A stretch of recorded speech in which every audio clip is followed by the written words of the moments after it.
এখন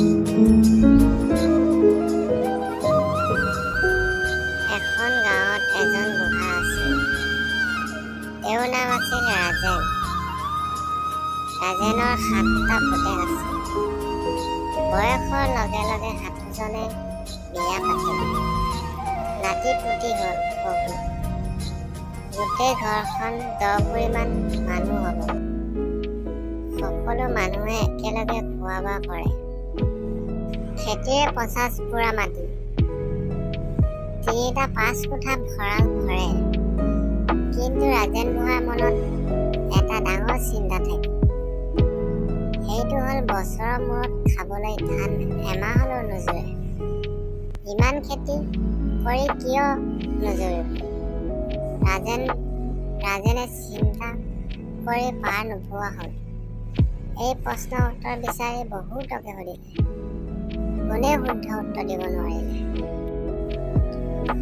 এদিন মনৰ বেজাৰ ৰাজেনে ঘৰৰ পৰা বাহিৰ ওলাল। মনতে ভাবি ল'লে যে যেতিয়ালৈকে উত্তৰ বিচাৰি নাপাব তেতিয়ালৈকে ঘৰলৈ ঘূৰি নাহে। পুৱাৰ ভাগত ৰাজেনে যাত্ৰা আৰম্ভ কৰিলে। হাবিৰ মাজে মাজে বহুত দূৰ বাট গ'ল। কাৰো লগত দেখা দেখি নাই। লুংলুঙীয়া বাটেদি ৰাজেন গৈ আছে। বাটৰ কাষত ওখ ডাঙৰ কিছুমান গছ আছে। এজোপা গছৰ তলত ৰাজেনে অলপ জিৰণি লওঁ বুলি বহিলে।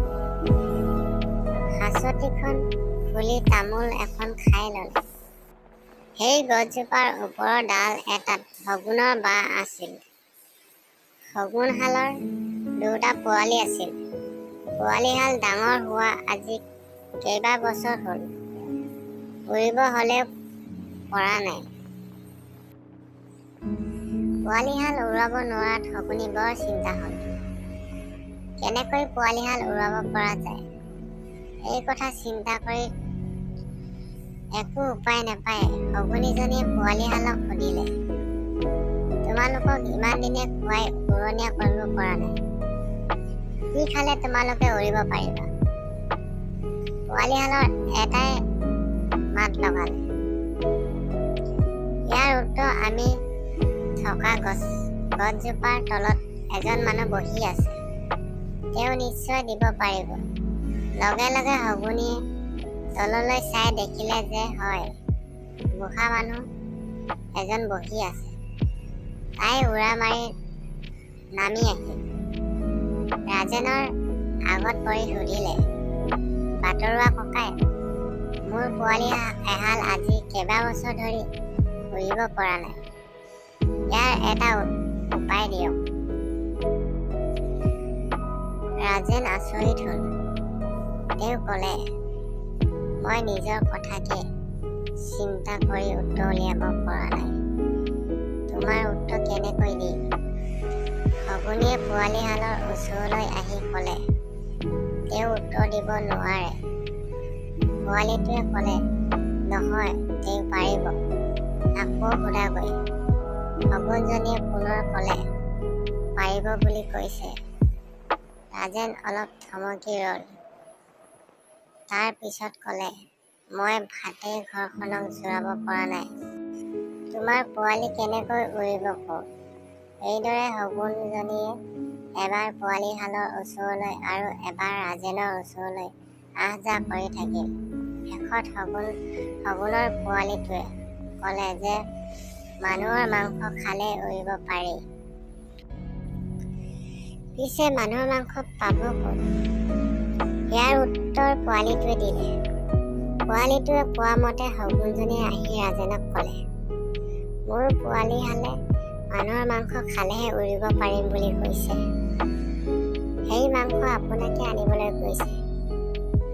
মইনো মানুহৰ মাংস ক'ত পাম? ৰাজেনে ক'লে, অলপতে সাগৰত 12 মাইল হৈছিল। কেইবাখনো গাঁও বানপানীত ডুব গৈছে। বহুতো গৰু ম'হ আৰু মানুহৰ মৃত্যু হৈছে। সাগৰৰ পাৰত বহুতো মৰা মানুহৰ শৱ লাগি আছে। তাৰ পৰা আনিলেই হ'ব। শগুনজনীৰ কথা মতে পিছদিনা সাগৰৰ পাৰলৈ গ'ল। সাগৰৰ পাৰত ৰাজেনে দেখিলে যে গৰু, ম'হ, ছাগলী, মৰাহৰ মাজে মাজে মানুহৰ সৰু আছে। তাৰ পৰাই অলপ মাংস লৈ আহিল। ৰাজেনে মঙহখিনি আনি শগুনীজনীক দিলেহি। শগুনীজনীয়ে নি পোৱালীহালক দিলে। তেতিয়া পোৱালীহালে ক'লে যে এইখিনি মানুহৰ মঙহ নহয়।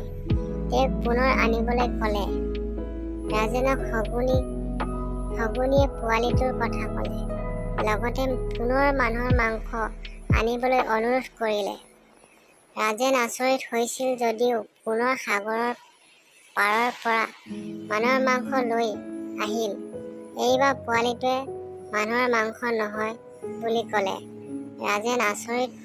ৰাজেনে আচৰিত হৈ ক'লে, মই মানুহৰ মাংসই আনিছোঁ। নহয় বুলি ক'লেও মানিব নোৱাৰোঁ। তেতিয়া শগুনীজনীয়ে পোৱালীটোক ৰাজেনৰ কথাখিনি ক'লে। তেতিয়া পোৱালীটোৱে নিজৰ গাৰ পাখি এপাহ দি ক'লে, এই পাখিপাতৰ মাজেদি চালে মানুহ, গৰু সকলো চিনিব পাৰিব। শগুনজনীয়ে পাখিপাত নি ৰাজেনক দি ক'লে। ৰাজেনে পাখিপাত লৈ সাগৰৰ পাৰ পালেগৈ। সাগৰৰ পাৰত থিয় দি পাখিপাতেৰে এফালৰ পৰা উটি অহা মৰা হাড়বোৰ চাই থাকিল। পাখিপাতৰ মাজেদি চালে মানুহৰ মৰা হাড়বোৰ গৰু, গাহৰিহে দেখিলে। পুৱাৰ পৰা আবেলিলৈকে চাই মানুহৰ মৰা হাড় এটাও দেখা নাপালে। বেলি পৰিবলৈ অলপ সময়হে বাকী আছিল। এনেতে দূৰৈত এজনী সৰু ছোৱালী আহি অহা দেখিবলৈ পালে। আহি ছোৱালীজনী পাৰত লাগিলেহি। ৰাজেনে সেই ছোৱালীজনীৰ গাৰ পৰা মাংস অলপ কাঢ়ি লৈ আহিল। মাংসখিনি আনি শগুনীজনীক দিলেহি। তাই মাংসখিনি পোৱালীহালক দিলে। পোৱালীহালে মানুহৰ মাংস খাই উৰিব পৰা হ'ল। শগুনীজনীৰ মনত অপাৰ আনন্দ লাগিল। ৰাজেনে তেতিয়া শগুনীজনীক ক'লে, তোমাৰ পোৱালী উৰিব পৰা হ'ল। মোকো এটা উপায় দিবলৈ কোৱা।